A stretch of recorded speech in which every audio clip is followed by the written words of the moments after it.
자, 여러분, 오늘은 우리가 교수 이론과 수업 모형에 대해서 살펴보도록 하겠습니다. 그런데 이 수업을 하기에 앞서서 여러분들이 먼저 조금 이해하셔야 되는 부분이 있습니다.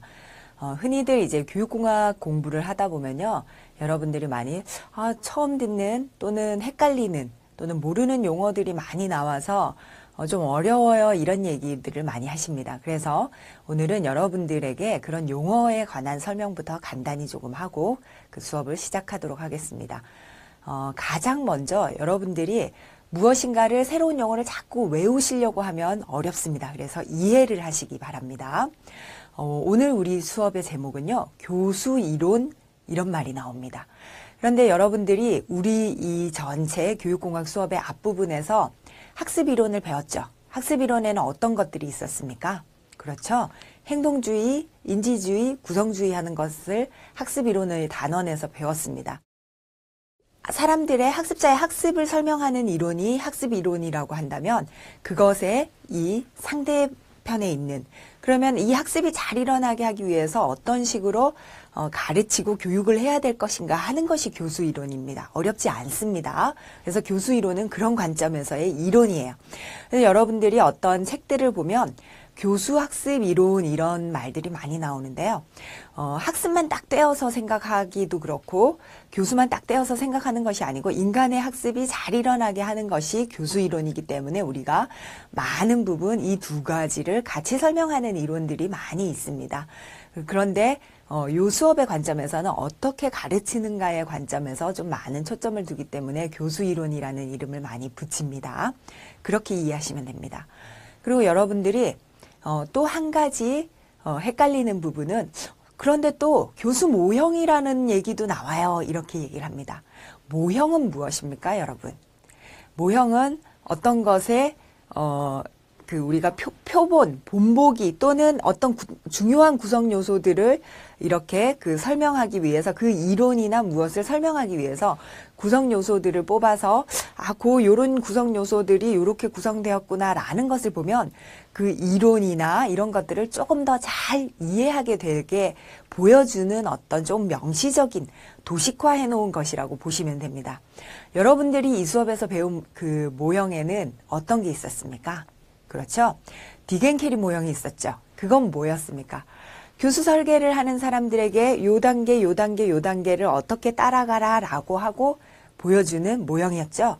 그래서 그걸 만약에 이론으로 설명을 했다면 여러분들은 훨씬 어렵게 이해가 되었을 겁니다. 그런데 모형이라는 것은 조금 간명화해서 중요 요소를 이렇게 명시적으로 보여줘서 누가 해도 그런 유사한 단계를 밟아가면 유사한 산출물을 낼 수 있게 해주는 것이 모형이라고 이해를 하시면 됩니다.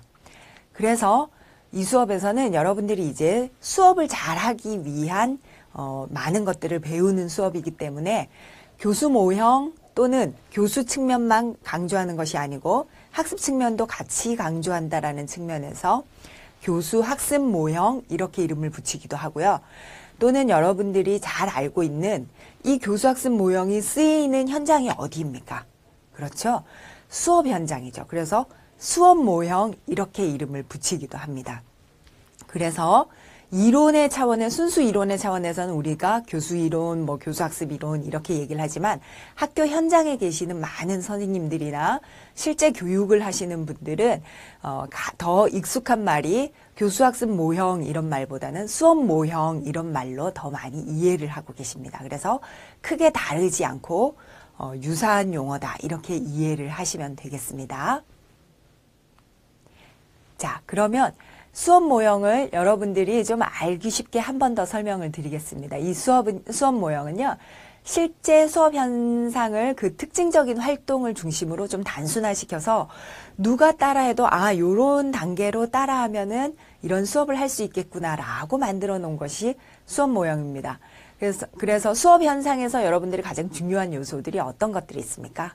우리가 수업을 하는데, 자, 처음에 배웠습니다. 이것도 역시 여러분들 가네의 9이벤트를 잘 떠올려 보십시오. 수업을 할 때 우리가 큰 수업의 어떤 모습이라고 하면요, 초반부에 어떤 도입 활동들이 있었죠. 뭐 주의 집중을 하고 목표를 알려주고 선수 지식을 상기하고 하는. 그래서 자, 도입 부분에는 어떤 활동을 해라라고 하는 도입이라는 중요한 구성 요소가 있어요, 수업에. 그 다음에 수업의 본 전개 단계에서는 실제로 학습 내용을 제시하고 잘 안내하고 그 다음에 어떤 수행 행동을 유발하고 피드백을 줘라라고 하는 전개 활동이 있었죠. 이 전개라는 것이 수업의 또 중요한 구성 요소입니다.